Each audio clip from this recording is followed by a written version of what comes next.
बिस्मिल्लाहिर्रहमानिर्रहीम। अस्सलाम वालेकुम नाज़रीन, आप यूट्यूब चैनल देख रहे हैं। मैं इमरान ख़ान। नाज़रीन, सबसे पहले तो यह है कि पाकिस्तान के फार्म 47 के जाली वज़ीर आज़म को डोनाल्ड ट्रंप से हाथ मिलाने का मौका मिल गया। ये चंद सेकंड की वीडियो है, लेकिन इसके अंदर अगर आप देखें तो ऐसा लगता है कि शहबाज शरीफ साहब पूरा एक चिपक के वीडियो बनवाना चाह रहे थे। ऐसा लग रहा था जैसे कुछ फ़ैन क्लब के लोग हैं और वो अपने हीरो से मिल रहे हैं। यानी कोई डेकोरम ही नहीं है। शहबाज शरीफ और इमरान खान में अगर आप मुवाजना करें, अव्वल तो मुवाजना बनता ही नहीं है। एक को एस्टेब्लिशमेंट ने उठा के ला के बनाया है खिलाफ तवक्को, ना कोई मैंडेट ना कोई वोट, लोगों ने मुस्तरद कर दिया, इसके बावजूद ला कर एस्टेब्लिशमेंट ने बिठा दिया। अब देखें, फ़र्क ये है ना कि इमरान खान में एक एतमाद था, इमरान खान साहब में एक ठहराव था। एतमाद ये था कि इमरान खान को पता था कि उसका अपना कद कितना है। इमरान खान को पता था कि मैं डेकोरम के साथ मिलूँगा, एक सेल्फ रिस्पेक्ट के साथ मिलूंगा आलमी लीडर्स को। उनके अंदर एक ठहराव था, कोई जल्दी नहीं थी, कोई हिजान नहीं था, एक बावकार तरीके से इमरान खान साहब मिलते थे।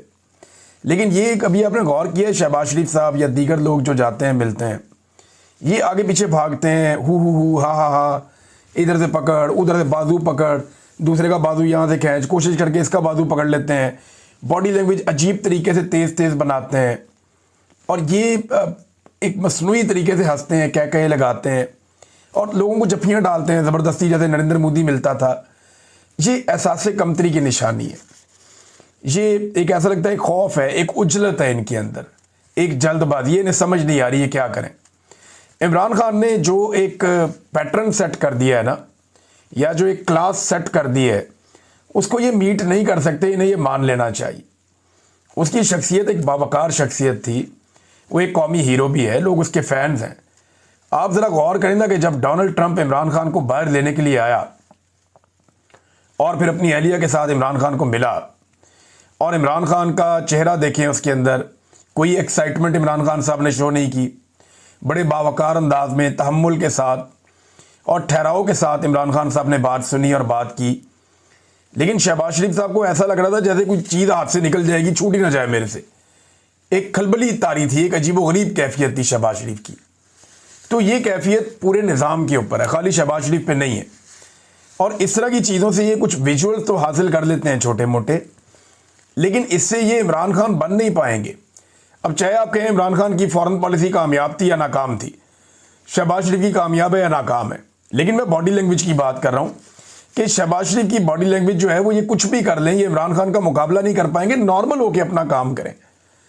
माना कि इनकी हुकूमत जाली है, माना कि इनको जाली मैंडेट दिलवाया गया, ये वज़ीर आज़म नहीं है, लेकिन फिर भी क्योंकि फील्ड मार्शल साहब ने इनको इस सीट पे बिठा दिया है, लिहाजा अब काम करने की कोशिश करें, इमरान खान के फोबिया को अपने दिमाग से निकाल दें। मोहित पीरज़ादा साहब ने और हमारे एक और जर्नलिस्ट हैं, इन दोनों ने एक दावा किया, जहांज़ेब पराचा साहब और मोहित पीरज़ादा साहब। ये दावा ये है कि हुकूमत पाकिस्तान ने वाइट हाउस ट्रंप तक रसाई के लिए 42 करोड़ का मुआहदा अमरीकी फर्म से किया है। ये वैसे हैरत की बात है कि क्या कौम का पैसा इन कामों पे खर्च किया जा सकता है। बहरहाल ये एक दावा है।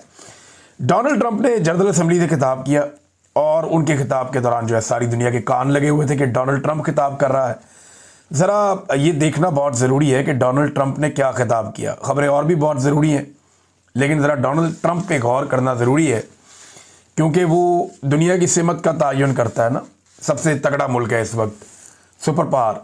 ज़्यादा देर तक रहेगा नहीं, जिस तरह के लक्षण हैं इनके या जिस तरफ ये चल रहे हैं, ज़्यादा देर तक रहेंगे नहीं। ऐसा लगता है कि ये शिप अब नीचे की तरफ जाएगा और एशिया से चाइना आगे बढ़ेगा। इकॉनमी तो उसने अपनी बहुत बड़ी कर ली है, फ़ौज भी बहुत बड़ी कर ली है, तो रफ्ता रफ्ता अगर उसके इत्तेहाद बड़े हो जाते हैं तो फिर चाइना लीड कर सकता है वर्ल्ड को आने वाली दहाइयों में। और ये कोई 1-2 साल में होने वाला काम नहीं, बहुत टाइम लगेगा। डोनाल्ड ट्रंप ने अक़वाम मुत्तहिदा की जनरल असम्बली में आलमी रहनुमाओं के सामने बड़ी धुआंधार एक तकरीर की है। डोनाल्ड ट्रंप ने खुलकर बात की और फ़लस्तीन की रियासत को तस्लीम करने के हवाले से उन्होंने एक मौक़िफ़ भी दिया। फ़लस्तीन के हवाले से डोनाल्ड ट्रंप ने कहा कि जिन रियासतों ने हाल ही में फ़लस्तीन को तस्लीम करने का ऐलान किया है, इनमें फ़्रांस भी शामिल है। वो हमास के दहशतगर्दों को इनाम दे रहे हैं। यानी फ़लस्तीन को तस्लीम करने की डोनाल्ड ट्रंप ने मुखालफत की है, और इसी डोनाल्ड ट्रंप को पाकिस्तान के फील्ड मार्शल ने मुलाकात के बाद हुकूमत से कहलवाकर अमन के नोबेल प्राइज़ के लिए नामजद भी करवाया है। अमरीकी सदर ने तमाम हाज़रीन से मुतालबा किया कि वो गज़ा में जंग का खात्मा करवाएं। अब देखें, गज़ा में जंग के खात्मे के लिए अक़वाम मुत्तहिदा में जब भी करारदाद आती है तो अमेरिका उसको वीटो कर देता है, और वही अमेरिका का सदर वहाँ पे खड़े होकर उसी जनरल असम्बली में अक़वाम मुत्तहिदा की वो ये कह रहा है कि आलमी रहनुमा मिलकर गज़ा में जंग ख़त्म करवा दें। भाई, एक तरफ कह रहे हैं जंग ख़त्म करवा दें, दूसरी तरफ जंग बंदी के लिए जितनी भी करारदादें आती हैं या कोशिश की जाती है कि फौरी तौर पे जंग बंदी करवाई जाए, अमेरिका उसे वीटो भी कर देता है ना अजीब बात। नेतन्याहू ने जब तकरीर की है ना अक़वाम मुत्तहिदा में, तो उस वक्त बहुत सारे लोग छोड़ कर चले गए वहाँ से, आलमी रहनुमा वहाँ से उठकर निकल गए, और ये बड़ी तस्हीक हुई है इसराइल की। फिर साथ में डोनाल्ड ट्रंप ने कहा कि हमास जो है यरगमालियों को रिहा करे। देखिए, यरगमाली तो इसराइल के पास भी है, हमास के पास भी है, तो दोनों तरफ से ये चीज़ें होनी चाहिए, और ये जंग तो है ही नहीं, एक तरफा मारकुटाई हो रही है। एक और बात पे डोनाल्ड ट्रंप ने जो बात की ना, ये यूक्रेन के हवाले से और अपने नोबेल पीस प्राइज़ के हवाले से, दोनों चीज़ों पे बात की। एक, उन्होंने कहा कि यूक्रेन में जो जंग जारी है इस पे अमन की कोशिशें की हैं। अक़वाम मुत्तहिदा को अपनी मुख्तलिफ अमन कोशिशों में मदद ना करने पर तनकीद का उन्होंने निशाना भी बनाया। उन्होंने दावा किया कि मैंने 7 जंगें ख़त्म करवाई हैं दुनिया में, मुझे अक़वाम मुत्तहिदा की जानिब से इन तनाज़ात को हल करने में मदद की पेशकश के लिए कोई कॉल मौसूल नहीं हुई। अब ये है अमन के नोबेल प्राइज़ के लिए अपने आप को पेश करने का तरीका। 7 जंगें डोनाल्ड ट्रंप के बकौल उन्होंने ख़त्म करवाई। देखें, कुछ जंगें जो डोनाल्ड ट्रंप का दौर शुरू होने से पहले ख़त्म हो चुकी हैं, वो भी डोनाल्ड ट्रंप अपने खाते में डालते हैं। एक्चुअली जब डोनाल्ड ट्रंप इक़्तिदार में आए तो 2 जंगें लगी हुई थी दुनिया में, और वो दोनों जंगें आज भी लगी हुई हैं। एक को मैं फुल फ्लैग जंग कहता हूँ और दूसरी को मैं एक हमला कहता हूँ। एक गज़ा के ऊपर जो अटैक हुआ था, जिसमें डोनाल्ड ट्रंप ने वादा किया था कि वो गज़ा में जंगबंदी करवाएंगे, आज डोनाल्ड ट्रंप को आए हुए 1 साल होने वाला है, वो जंगबंदी नहीं हो पाई। तो वो जो गज़ा के ऊपर अटैक हुआ, एक तो वो है, वो ख़त्म नहीं हुआ।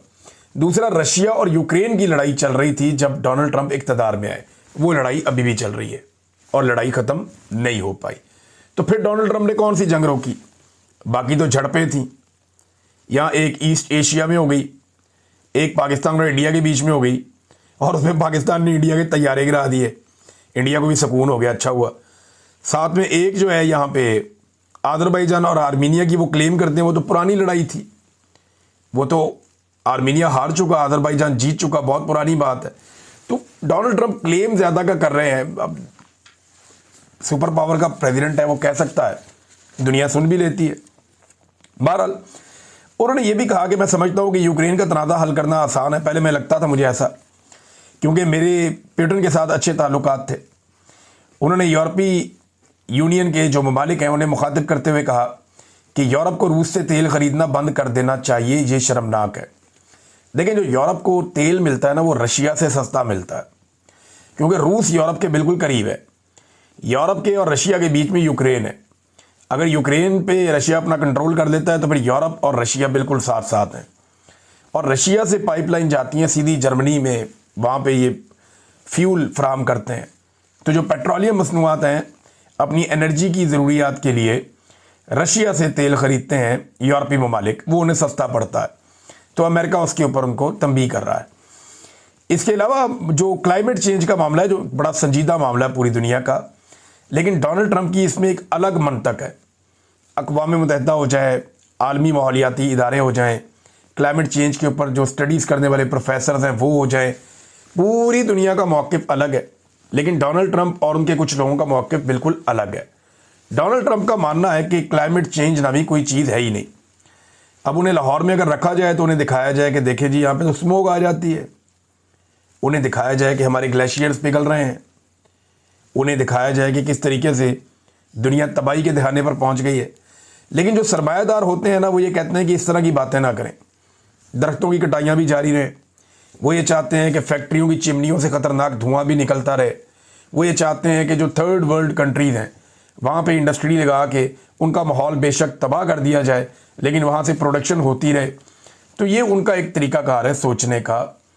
तो ये जो सरमायादार होते हैं या जो कैपिटलिज़म है, वो इसी तरह सोचता है। तो अब डोनाल्ड ट्रंप ये कह रहे हैं कि ये बहुत बड़ा धोखा है, तारीख का सबसे बड़ा धोखा है, ये जो क्लाइमेट चेंज के हवाले से बात की जाती है।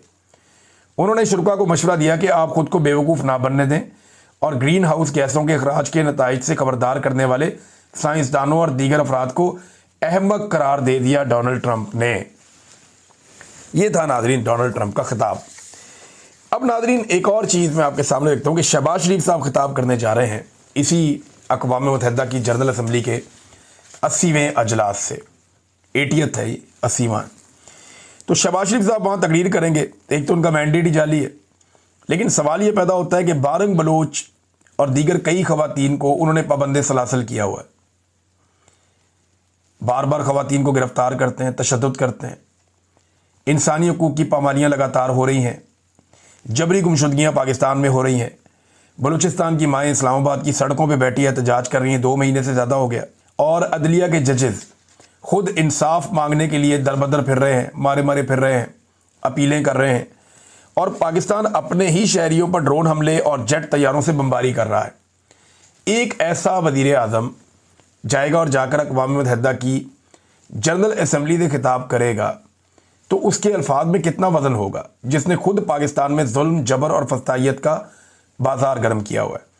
मिसाल के तौर पे अभी गिरफ्तार हो गई फलक जावेद खान, ये रात को खबर आती है और इनकी फैमिली ने ये कंफर्म किया है कि फलक जावेद खान पंजाब में थी और ये महफूज थी और इनकी लोकेशन का किसी को पता नहीं था। बड़े लंबे अरसे से 9 मई 2023 से इनकी तलाश जारी है और ये तब से लेकर अब तक रूपोश हैं। इनकी बहन सनम जावेद खान गिरफ्तार हो गई थी। उन्होंने बहुत लंबी अरसा जेलों में काटा, उन पे एक के बाद एक मुकदमा दर्ज किया गया, लेकिन बड़ी जुर्रत और बहादुरी के साथ सनम जावेद खान ने वो तकालीफ बर्दाश्त की जो मर्द भी बर्दाश्त नहीं कर पाते। और अब उनकी बहन जो है उन्हें गिरफ्तार कर दिया गया। ये तब से लेकर अब तक रूपोश थी, ये सामने नहीं आ रही थी फलक जावेद। और इन्हें बहुत सारे लोगों ने मना भी किया कि आप अभी खामोश हो जाएं, लेकिन इसके बावजूद इन्होंने इमरान खान का साथ नहीं छोड़ा। ये अपनी पॉलिटिकल कमेंट्री करती रहती थी और अपनी पॉलिटिकल ओपिनियन देती रहती थी और उसमें कुछ चीज़ों से आप इत्तफाक कर सकते हैं, इख्तलाफ कर सकते हैं, लेकिन इन लोगों ने बड़ी तकालीफ बर्दाश्त की है। इनकी करैक्टर असैसिनेशन भी बहुत ज़्यादा की गई है। तो जब आप किसी की करैक्टर असैसिनेशन करते हैं तो वो रिएक्टिव भी होता है, ऐसा नहीं है कि यकतरफा ये काम चल रहा होता है। जब आप किसी के ऊपर उसकी ज़ात पे हमला करते हैं तो वो रिएक्शन देता है। लेकिन फलक जावेद खान ने बड़े लंबे अरसे तक रूपोश रहकर इमरान खान का साथ नहीं छोड़ा, बल्कि वो लगातार बहुत सारे पाकिस्तान तहरीक इंसाफ के लोग जो लीडर्स हैं वो बातें नहीं कर पाए जो फलक जावेद वो बातें करती रहती थी और वो खुलकर बोलती थी एस्टेब्लिशमेंट के ख़िलाफ़, इदारों के ख़िलाफ़। यानी जहाँ पे इदारे गलती करते हैं या उनकी गलत पॉलिसी है तो एस्टेब्लिशमेंट और इदारों की गलत पॉलिसियों के खिलाफ। ये कहना गलत है कि वो एस्टेब्लिशमेंट के खिलाफ हैं या इदारों के खिलाफ है। इदारों के खिलाफ तो कोई भी नहीं होगा, हम तो उसको टैक्स देते हैं इदारों को। लेकिन ये है कि उनकी जो गलत पॉलिसी है उनके खिलाफ वो बोलती थी। अभी वो पंजाब से इस्लामाबाद पहुंची और वहाँ पे वो किसी एक फ्लैट में उन्होंने क़याम किया था।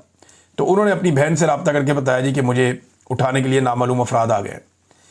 और फिर वहाँ पे गाड़ी भी देखी गई, उसका नंबर भी पता चला और नामालूम अफराद वहाँ पे पुलिस के हमरा आए और उन्हें अगवा करके ले गए। अब घर वाले ढूंढ रहे हैं, कभी एक थाने में कभी दूसरे थाने में, कुछ पता नहीं चल रहा कि उनकी बेटी को कहाँ ले गए या ये खातून को कहाँ ले गए। अब ये खातून है और इनका कसूर सियासत करना है। बहुत सारी और ख़वातीन भी सियासत करती हैं और उनकी आप सियासत से इत्तफाक या इख्तलाफ कर सकते हैं, लेकिन क्योंकि ये खातून है तो इनकी गिरफ्तारी के बाद ख़वातीन का होना ज़रूरी था। एक दहशतगर्द की तरह आपको गिरफ्तार नहीं करना चाहिए था। दूसरा, आप वारंट दिखा के तरीके से आप गिरफ्तार करते। तीसरा, अब अगर आपने गिरफ्तार किया है तो कानून के मुताबिक उनकी फैमिली को बताना आपकी ज़िम्मेदारी है कि ये फ़लाँ थाने के अंदर हमने इनको रखा है और उनकी खैरियत से आगाह भी किया जाए। खातून का मामला है ना, ये ऐसा तो नहीं है कि आप उठाएंगे। अब नवाज शरीफ की बेटी को जब गिरफ्तार किया गया कानून के मुताबिक बाकायदा वारंट दिखा के बगैर टच किए, तो तब पूरे पाकिस्तान में कोहराम मच गया था। जब एक दिन बिलावल की पुप्पो को एक जगह से दूसरी जगह शिफ्ट किया गया शाम के बाद, तो रौला पड़ गया था, पूरे मुल्क में कोहराम मच गया था। और आज आधी रात को एक खातून को गिरफ्तार किया जाता है और गायब कर दिया जाता है और उसकी फैमिली को भी सुबह तक पता ही नहीं है कि उनकी बेटी कहाँ है। तो ये तशवीशनाक बात है ना क्या ख़वातीन सिर्फ जरदारी और शरीफ ख़ानदान में और कहीं नहीं है? तो यही शहबाज शरीफ अब जाके वहाँ पे खिताब करेगा। वैसे अब इनको अदालत में पेश करना चाहिए हर सूरत में, और बज़ाहिर दिखाई देता है कि जितनी कोशिश की है इनको गिरफ्तार करने के लिए रियासत ने, शायद ये जल्दी बाहर ना आए, लेकिन इनकी बहन ने जितनी जुर्रत और बहादुरी के साथ सख्ती काटी है, और उम्मीद सारे यही कर रहे हैं कि ये भी बड़ी जुर्रत के साथ इस सख्ती को बर्दाश्त कर लेंगी। और अब फलक जावेद खान जो है ये कहाँ है? अभी जब मैं वीलॉग कर रहा हूँ अभी तक हमें इसका आइडिया नहीं है। नाज़रीन, कुछ लोग ये प्रोपेगेंडा कर रहे हैं कि पाकिस्तान अपने जो मिसाइल्स और कुछ एटमी असासे सऊदी अरब में मुंतकिल कर रहा है। ये झूठ है, ऐसी कोई बात नहीं है। जो लोग ये बातें कर रहे हैं ना, वो बिला वजह ज़मीन आसमान के कलाबे मिला देते हैं।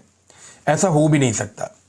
पाकिस्तान ने अपने मिसाइलों की जो रेंज है वो मुशर्रफ दौर में जो साइंटिस्ट थे जो मिसाइलों पे काम करते थे, उनके इंटरव्यूज़ के मुताबिक जानबूझकर इतनी रखी कि इसराइल को उनसे ख़तरा ना हो। ये मैं आपको वो बात बता रहा हूँ जो बाकायदा वो साइंटिस्ट कह चुके हैं। तो अगर पाकिस्तान अपने मिसाइल ले जाके सऊदी अरब में रखेगा तो ये ऐसी चीज़ तो नहीं है कि आप एक ब्रीफकेस में डाल के ले जाएंगे, ऐसा तो नहीं है। तो इस किस्म की अफवाहें फैलाई जा रही हैं जो गलत हैं। ऐसा कुछ नहीं है। ना हमारे मिसाइल सऊदी अरब जा रहे हैं, ना हमारे एटमी असासे सऊदी अरब जा रहे हैं, और ना कोई ऐसी चीज़ हो सकती है, क्योंकि इसराइल को ख़तरा हो ये अमेरिका कभी भी बर्दाश्त नहीं करेगा। आपने डोनाल्ड ट्रंप की तकरीर सुन ली, वो इसराइल के लिए और उसके हक़ में ही तो थी, और वो हर दफ़ा वीटो भी कर देते हैं। तो ये सिर्फ कहानियाँ हैं और झूठ है और प्रोपेगेंडा है, और पाकिस्तान के ख़िलाफ़ इन चीज़ों को मुस्तकबिल में इस्तेमाल किया जा सकता है। लिहाजा जो नादान दोस्त हैं वो ऐसी हरकतें और बातें करने से बाज रहे हैं। इमरान खान की बहनों को कल इमरान खान साहब से फिर नहीं मिलने दिया गया, मगर पंजाब असम्बली के अरकान बहुत बड़ी तादाद में और टिकट होल्डर्स वहाँ पर पहुँचे। उन्होंने इज़हार यकजहती किया। आलिया हमजा साहिबा ने वाकई डट कर पंजाब के अंदर जो है अपोजिशन की है। ऐसे हमने पहले देखा नहीं था, लेकिन आलिया हमजा साहिबा ने बड़ा बढ़ चढ़ के काम किया है, पार्टी को अकाउंटेबल किया है, पार्टी में कोशिश की है कि दोबारा से एनर्जी भरी जाए, जो लोग मायूस थे उनको उम्मीद दिलाई है। और अब पंजाब में आप लगातार एक्टिविटीज़ देखते हैं जो आपको माजी में कम कम मिलती थी। 27 तारीख के नादरीन जलसे की तैयारी की जा रही है पाकिस्तान तहरीक इंसाफ की जानिब से। पाकिस्तान तहरीक इंसाफ का दावा है कि इमरान खान साहब की कॉल पर पूरा पाकिस्तान उमड़ आएगा और बहुत बड़ी तादाद में लोग 27 तारीख के जलसे में शिरकत करेंगे। मगर दूसरी जानिब खैबर पख्तूनख्वा की हुकूमत ने, ये मैं इसलिए इत्तदा जोड़ रहा हूँ कि वहाँ जो सेंटिमेंट्स हैं वो तीरा के वाक़े के साथ है। अभी तक वादिय तीरा में होने वाले कत्लेआम पर खैबर पख्तूनख्वा की हुकूमत ने कोई FIR दर्ज नहीं की और ना ही कोई इंक्वायरी करवाई है। अब लोग जो है वो ये मुतालबा कर रहे हैं कि FIR भी दर्ज की जाए और इंक्वायरी भी करवाई जाए। महर शराफत कसूरी साहब जो हैं उन्होंने बड़े ज़बरदस्त कुछ आइडियाज़ दिए हैं पाकिस्तान तहरीक इंसाफ को। अब ये आइडियाज़ इतने तगड़े हैं कि मैंने कहा मैं यहाँ पे इसको पढ़ के ज़रूर सुनाऊँ, और मेरिट के ऊपर, क्योंकि ये जो आइडियाज़ हैं ये ज़बरदस्त हैं। और पाकिस्तान तहरीक इंसाफ के लिए महर शराफत ने ये आइडियाज़ दिए। उन्होंने कहा जी मेरी गुजारिश है, 2-3 तजावीज़ हैं, इनके ऊपर अमल किया जाए, और ये जलसा पूरे पाकिस्तान का जलसा होना चाहिए। हर सूबे से, हर जगह से लोग काफ़िलों की सूरत में पेशावर के लिए जाने चाहिए और वहाँ पहुँचें, ताकि ये इज्तिमा पूरे पाकिस्तान की आवाज़ बने, ना कि सिर्फ एक सूबे की। पहली तजवीज़ वो ये कह रहे हैं कि जो लोग हकीकी आज़ादी की जद्दोजहद में 9 मई में 26 नवंबर को ड्रोन हमलों में शहीद हुए हैं, उनकी तस्वीर के साथ लोग जलसा गाह में आएँ और उनकी तस्वीर दिखाएं कि 9 मई पे, 26 नवंबर पे, और उसके बाद जो लोग शहीद हो गए ड्रोन हमलों में, ये उनकी तस्वीरें हैं, जो बच्चे शहीद हो गए उनकी ये हैं, तो हम उनके साथ इज़हार यकजहती करते हैं। बड़ा अच्छा आइडिया है। दूसरा उन्होंने कहा जी कि इमरान खान साहब के हुक्म पर इस फ़िरौनी निज़ाम और मौजूदा फस्तायत के ख़िलाफ़ जो कुछ भी हो रहा है, ये जलसा उसी सिलसिले में है।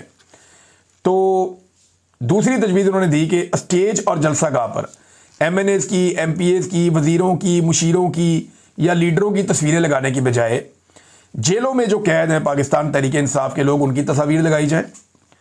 जो कारकुनान है पाकिस्तान तहरीक इंसाफ के जिनके साथ बड़ा जुल्म हुआ, जो शोहदा हैं, उनका तस्वीर लगाई जाए। मिसाल के तौर पे ज़िले शाह की तस्वीर से शुरू करें, और जो पाकिस्तान तहरीक इंसाफ के लोग कत्ल किए गए हैं, स्टेज के ऊपर जो बड़ा वाला बोर्ड लगता है उस पर बजाय इसके कि लीडरों की फ़ोटोएँ लगाएं, उसके ऊपर इमरान खान के अलावा उनके शोहदा की और वो लोग जो जुल्म और सितम बर्दाश्त कर रहे हैं उनकी तस्वीर लगाई जाएँ।